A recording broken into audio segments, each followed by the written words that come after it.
Hey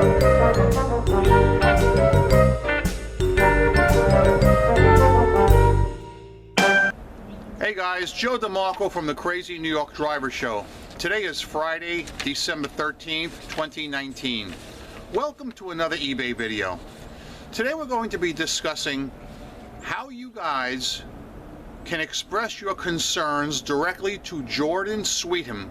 And in case any of you don't know who Jordan is, he is the Senior Vice President and General Manager of the Americas Market on eBay. We're going to talk about your comments, questions, and concerns from last week. I want to discuss at least one false snag case, and as much as I can in the time allotted. You will notice, as usual, it is cloudy and nasty out. We have had one solid week of nothing but cloudy, rain, and snow.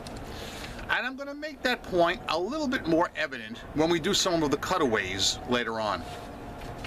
Let's get started with today's video. I'm going to firstly, as usual, address your comments, questions, and concerns from last week.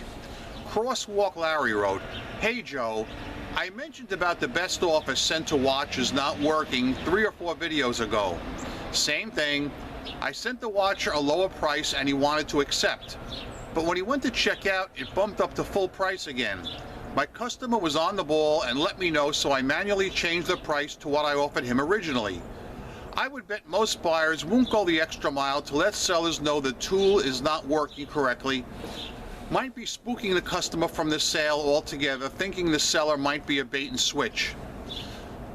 Crosswalk Larry, that same thing happened to me about 8 months ago, and I called eBay customer service to report the glitch, but I had no idea that that was still a prevalent glitch. That's something that might be a problem. Wooden Stuff with Steve French wrote, "I too experienced the problem of sales not activating. I thought I'd done something wrong, so I canceled it and tried again. No success that time either." Steve French is talking about launching sales in Markdown Manager. Last week I told you I launched a sale. 24 hours later, the sale never engaged. I had to cancel it. I had to start another sale, which took several hours, but it did engage. So right now, I have a nice 10% sale going if anybody wants to purchase anything from Joe. Real Deal McNeil wrote, "Joe, try this on your sale that has not started. Go to edit, try to put the sale on a date and time in the past. This should reset it. When you get the blurb, cannot be a date in the past or whatever it says, put in the start right away and your sale will load up. It has worked for me. By the way, Cyber Monday was my worst day too." Skinny Cow wrote, "Joe, I think you should stop selling alloy wheel center caps. Seems like they give you nothing but trouble." Well, Skinny Cow, I've mentioned this in the past. Yes, they are a big pain, but they are also a moneymaker. The thing is, I buy them in bulk from junkyards, so I get them at a really good price. So when I make a successful sale, there's a huge profit margin. However, sadly, as you know, I do get a lot of returns on center caps. In fact, while we're talking about it, this week I've had at least like 3 or 4. But let me tell you what one person did. If you want to talk about a fishy buyer, I want you guys to listen to this. A person bought a Ford center cap from me. I sent them the center cap, and upon receipt, it was the wrong size. Now, all they have to do is initiate a return through eBay. Problem solved. But no, they had to circumvent eBay and call me. You know, it's funny, they went through the trouble to go into PayPal and get my phone number so they could personally call me. But they never took the trouble to be as diligent when buying the item to check the part number to see if it fit their vehicle. So this person calls me and tells me that the cap don't fit. I said, "Well, you bought the wrong size, didn't you?"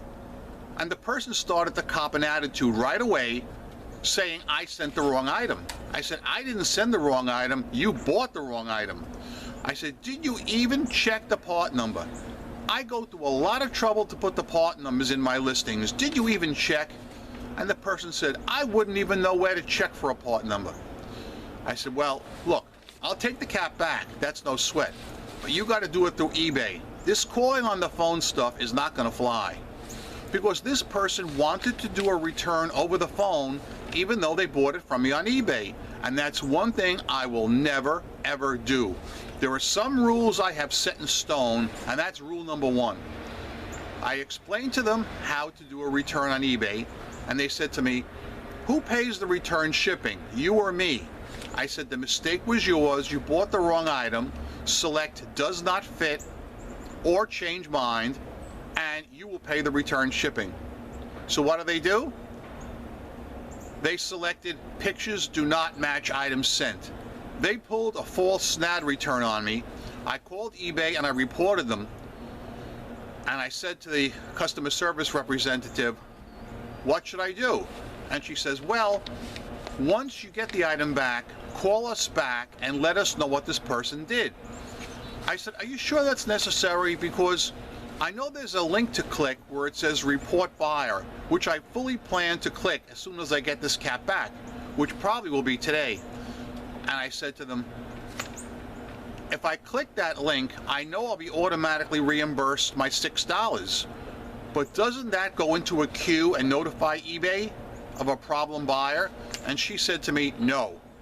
You still have to call us to get it on record. We have to manually type out a report. So I don't know if that's true or not, but I do know that once this center cap comes back, I am definitely calling eBay back and reporting this person. I have already blocked them. Zoe Carp wrote, when they open a return request with the reason does not fit, do you hit the decline button or do you find another solution? I have a no return policy and still get does not fit, but I'm too worried about negs and most of the time take the item back. Zoe, you're doing yourself a disservice. In my opinion, you're saying one thing and you're doing another. If you take returns on eBay and you're a top-rated seller, and you take returns for 30 days, you are entitled to certain benefits. So if you're going to take returns, that's fine. Change your settings to show that you accept returns. This way you'll be able to enjoy the top-rated seller discounts. Now, I'm not saying you have to take returns because you certainly don't. What I am saying is if you're not accepting returns, you must man up and not accept returns because you're doing yourself a super disservice, in my opinion. All right? It can't be both ways. If you're going to accept the returns, change your settings to accept the returns so you can enjoy and reap the benefits. But if you don't want returns, you don't have to take them. Please stand up and don't take them. People have to learn to read the description. Robert Swank wrote, how do you send offers to watches? Is this only for a premium store subscriber? I have a basic store. It's very easy to send offers to watches. Just go to Seller Hub, click on the tab that says listings. Then there will be about 8 bubbles about halfway down the screen. And one of the bubbles will say items available to send best offers to watchers. You want to click that bubble and you'll see all your items populate that are available to send offers to watchers to, and you can select as many as you want and send your offers that way. While we're on that subject, I talked about this last night at my eBay meetup in New York City. I was talking to the group about that, and I said, once again, I've noticed the same trend with sending offers to watches. I must have sent, conservatively, 90 offers this week. 90! Of those 90 offers I sent, I would say about 6 sales were generated, but not a single one of them was to a watcher. All of them were ham and eggers who swooped in and paid full asking price for the item. My point that I'm making is when you send offers to watches, I believe that it ups your item in search. Therefore, serious buyers will see it more readily and come in and buy it. So I am recommending sending offers to watches very highly. But what I'm also saying, if you sell on eBay Motors like I do, people watching your items are not serious buyers at all. Daniel Scales wrote a reply to a comment that was written by Sheila Robin, and I want to read his comment now. He wrote, "We do not say buyers are scamming or lying. All we as sellers try to say is that we the sellers should not be accountable for package loss when it shows delivered. There are 4 parties involved here as follows: buyer, seller, eBay, and a package carrier, for example, the post office. My proposal is that the last entity that touched the package should be held accountable for its loss. Therefore, buyers should demand their package from the shipping carrier and not the seller." And I agree with Daniel Scales. That makes perfect sense to me. This week again, I've had 2 people file item not received cases because their address was not valid, or they didn't have a mail receptacle, or all kinds of stuff. I called eBay. They closed the cases in my favor. As soon as they closed the case in my favor, one of the people then called me, circumvented eBay customer service messages, and called me directly, wanting to know why they didn't get their caps. I said, "Because your address is not valid." Duh. I said, "I will gladly send you the caps if you want to pay an additional shipping charge since it was your fault, and if you have a legitimate hard address." And he did. He totally admitted it was his fault. He said, "Yes, I'll gladly pay the shipping," which he did. Gave me a fresh address, and I sent the items out, no problem. SBSB wrote, "Have you noticed that people who ask questions never buy anything? If somebody asks me more than 3 questions or sends me more than 3 messages, I know he's not going to buy anything. He just wants to chat. Serious buyers just go and buy the item. Sometimes they ask just 1 question." Can't argue with him there. 5797029 Mike wrote, "Joe, we appreciate the time you put into these informative videos. Full disclosure, sometimes my concerns are a little off subject because I believe that your videos are a conduit to higher-ups at eBay while getting pertinent information and entertainment from you. Keep up the good work." Can't argue with you there, Mike. The last comment I'm going to read is from Greenlight. "So I'm just itching for the end of the video so I can tell you you forgot to take the drink from the Fox News Cup of Life. And bam, you let the air out of my balloon. Keep up the good work, Joe." All right. Since Greenlight just reminded me about that wonderful cup you see in the background, I'm going to stop now. I'll take my first sip from the much revered Fox News Cup of Life. This is the Fox News Cup of Life. Happy is he who drinks from it.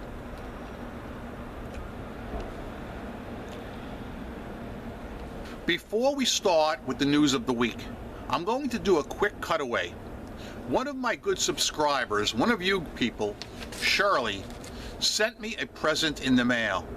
I'm going to open it live, right now on camera. Well, actually, truthfully, I opened it, I think it was on Monday.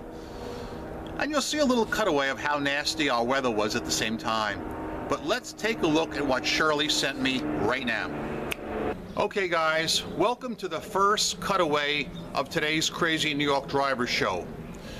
This cutaway is being filmed on Tuesday, and the date would be December the 10th. Take a good look. I want you to know that it's Tuesday, December 10th, because I want to prove to you that every single day is always cloudy.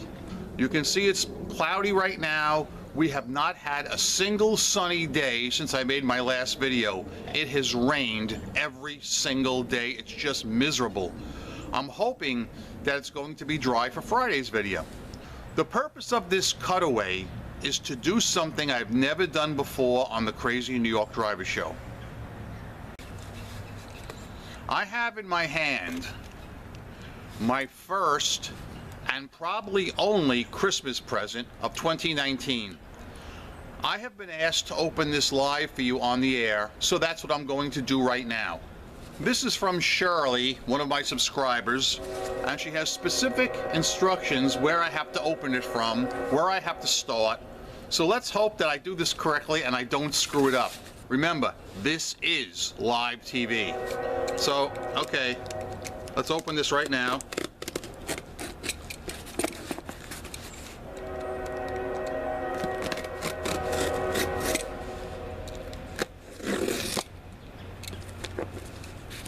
Almost done.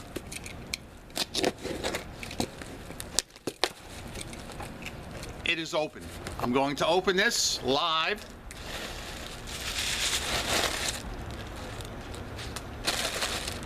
All right, we got a card. Merry Christmas from Hamster and Gretel.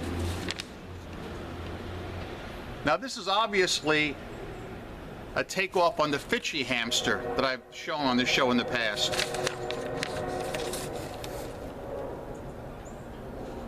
And it says on the back of this card, I'm going to read this.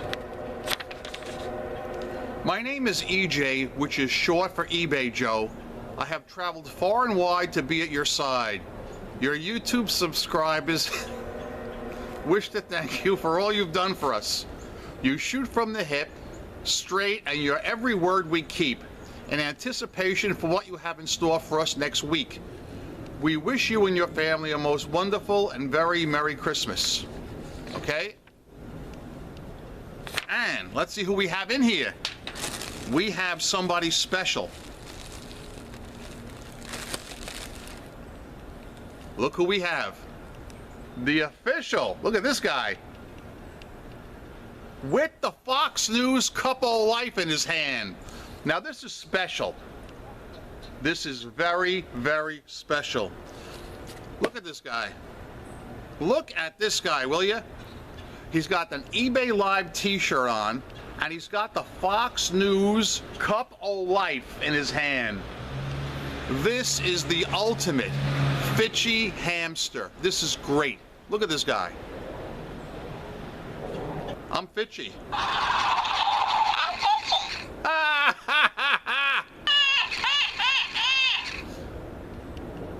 Can you say don't be Fitchy?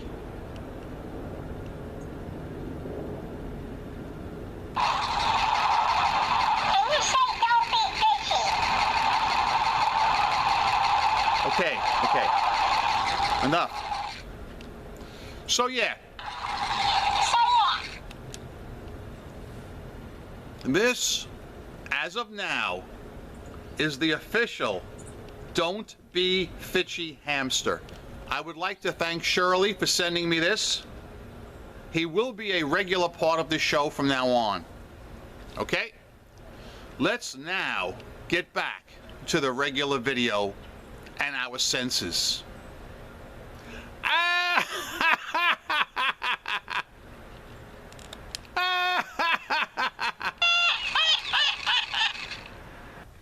Okay, today is Wednesday, and I just wanted you to see, now it's snowing out. Still no sun, and no sun is predicted till next week. I will see you guys out here on Friday, and it will still be cloudy. Unbelievable and disgusting. So yeah, Shirley, once again, thank you very much for that present.